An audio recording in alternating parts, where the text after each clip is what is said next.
د وطن میډیا قدرمنو اوریدونکو په سلامونه مو هرکلی کوم. دا هم تازه او مهم خبر. طالبان ته په کتو امریکا افغانستان کې خپل سفارت نه پرانیزي. ولې نه پرانیزي؟ امریکا کوم شرطونه لري؟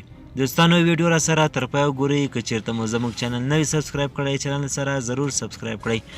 د امریکا د مرکزي استخباراتو د ادارې پخوانی مشر ډیوید پیټروس په تازه څرګندونو کې ویلي چې امریکا او طالبان په خپلو کې یوه هوکړه لري چې په هغه کې هم مهم شرطونه راغلي دي. نوموړی وایي خو یا دې هوکړې ته په کتو داسې ښکاري چې طالبان دغه شرطونو ته ژمن نه دي.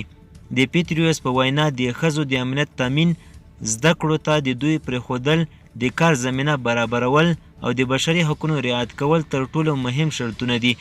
نوموړی وایي له لومړي سره دا ممکنه نه ده چې متحده ایالات د افغانستان نوی حکومت په رسمیت وپېژني.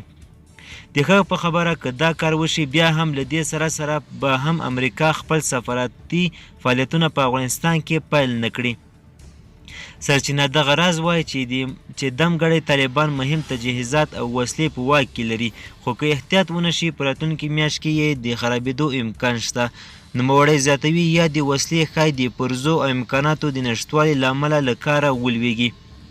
دا څرګندونې وروسته له ښایي کېږي چې طالبان څو ورځې وړاندې هیله ښودلې وه چې امریکا دې بیرته افغانستان ته راشي او د افغانستان په بیا رغونه کې برخه واخلي.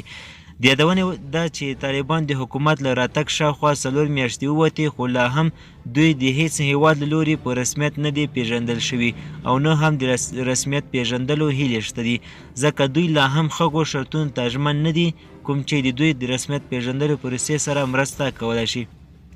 قدرمنو اوریدونکو زموږ خبر تر همدې ځای و. د لا زیات معلومات لپاره زموږ چینل سره سبسکرایب کړئ. مننه.